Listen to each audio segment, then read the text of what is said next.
Christmas Day is supposed to be about family and gratitude. But for this mother and daughter, it ended with a glass coffee cup shattered across the floor and a desperate call to 911. That's when she puts me in a chokehold and I'm like, Mama, get the F off of me. She never once said thank you for a Christmas gift. By the time the sun went down, an ER nurse was facing the end of her career and multiple felony charges. The reason? A dispute over a burnt quiche crust. I've never hit a child. I did put my hand over her mouth when she was screaming and spitting in my face. I had protected that child for so long. The conflict started early in the morning. A 17-year-old daughter woke up frustrated because her mother hadn't prepared the traditional holiday breakfast she was expecting. I literally almost started crying when you told me you weren't going to make a quiche because I love quiche on Christmas. Well, after I opened my presents, I went and got a piece of quiche and I ate it and I literally was like, oh, Mom, this is good, but the crust, and she was like, you always have something to criticize about me. What should have been a minor kitchen critique turned into a household war. The mother ordered her daughter to her room, but the tension only simmered. I went upstairs. After about 20 minutes of just sitting in my room, I went downstairs to go get my vanity and my chair to put it together because I was bored. When I come downstairs, my pile of stuff's gone, so I'm like, Mama, where'd all my presents go? She said, oh, I threw them away. I was like, okay. So I went back upstairs. Hurt and angry, the teenager decided to leave the house to spend the rest of the holiday with her father. But her mother wasn't about to let her walk out that easily. I was like, bye, I'm going to Dad's. And she was like, oh, no, you're not. So I went and I grabbed my keys and I walk out the door. I go to walk out the door, I have both of my arms, and I'm like, let go of me. And she's like, no. And I'm like, let go of me. This is where the holiday spirit vanished.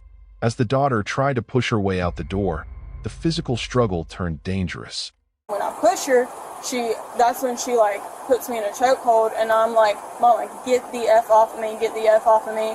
And then she puts her hand over my mouth, and that's when my coffee went everywhere, all over the house. The cup busted my lip because it was a glass cup. And then... Amidst the screaming, the glass shattered. This entire scene played out in front of siblings aged 6 and 3, who were sitting on the couch watching in silence. They were like, thank you, Mama, because they were sitting on the couch watching all this happen. That's when she grabbed me again, when I was like, get off of me, let me go, move out of my way, and she wouldn't get off of me, so I picked my foot up and I kicked her. When the police arrived, the daughter didn't want to ruin her mother's life. She just wanted a report. But once domestic violence is alleged, the choice is no longer the victim's. Is this the first time it's happened? No. How many times do you think it has happened? This is the second, physical big one? encounter. Okay. But it's been verbal her whole life. Okay. There's also been a couple of times where I kicked her out of the house. So it's just elevating. Yeah. Can she go get her stuff from that house, or she just needs I need... The mother, an ER nurse, was brought in for questioning. She arrived at the station in her scrubs, still focused on her hospital shift and unaware of the legal cliff she was standing on. I don't know if I'm comfortable doing any paperwork without knowing why I'm here. Can I pause this and call my dad about this? Because I don't know why I'm here. I don't know if any of this is legal. I'm being interviewed for what? I don't understand why I'm here or what's going on and filling out paperwork. The officers had to explain they were investigating a felony. They read her Miranda rights, and the mother finally began to tell her side of the Christmas morning fallout. My daughter, at Christmas time, she got her Christmas presents and just threw them across, kind of just tossed them like they were nothing and never once said thank you or anything like that. He immediately complained about that the crust was burnt. I told her just to go to her room. She went to her room. She claimed her physical actions were purely defensive, intended to stop her daughter from leaving while in a fit of rage, but her description of the restraint was telling.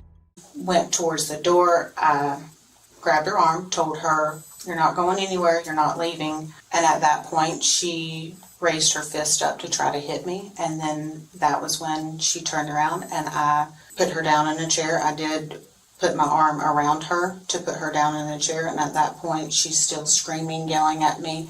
The mother expected to be sent back to work.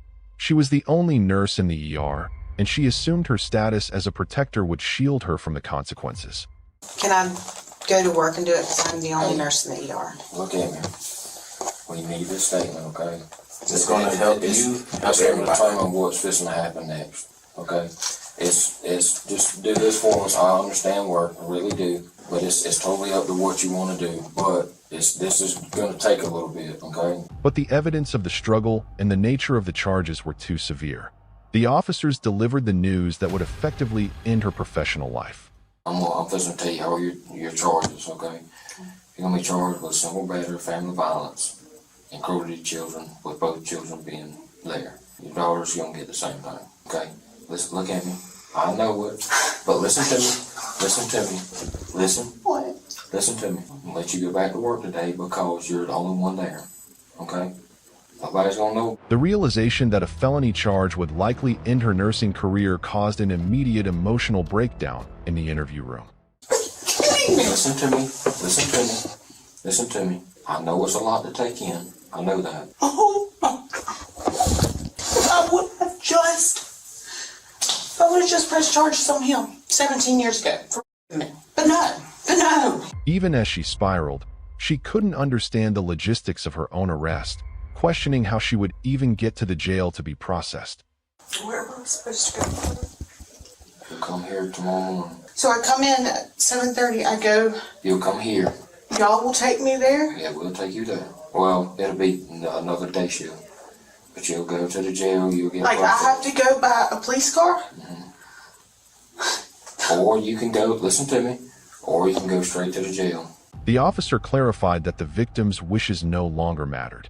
In the eyes of the state, the presence of injuries on a minor transformed a family argument into a criminal case. I already didn't want it to happen, but since it was family violence, we had to do something. Then why would she even come up here with this crap if she didn't want this to happen? Really don't know. I don't know. I can't give you that answer, okay? I don't know. Daughter's going to, okay, for the same charges. When we were looking at what daughter was saying, it would have been a whole different story. But that's why we brought you in here. We wanted to find out what mother's side was, because the way she was saying was it was one-sided. The officer offered a small amount of comfort, suggesting that a lawyer might be able to negotiate the charges down later, but the damage to her immediate future was done. Once it gets past this point where the charges are filed, now, what I would do is get a lawyer and try to talk with prosecutors and all that. Y'all may be able to work something out. I don't know. I've seen it in the past where things kind of work themselves out. But at this point, it's where we have to make something, okay? It's a lot to take in. I know it. The mother was ultimately charged with multiple counts of cruelty to toddler and battery. A holiday that began with a quiche ended with a criminal record and a career in ruins. Let me ask you a question. At any point yesterday, was you drinking alcohol? When that No, absolutely not. Okay, cool. No. That's fine. That's fine. It's not as bad as what it would look at first, okay? Am I going to be in the newspaper for this? Like, I don't know. Am I soon to be ex-husband citizens? Okay. I just got to call my dad. I got to. Take a deep breath. In domestic disputes, there are no winners. The law doesn't care about ungratefulness, burnt crusts, or how hard you've worked to protect your family. It only cares about the physical line that was crossed. Once you cross it, there's no going back.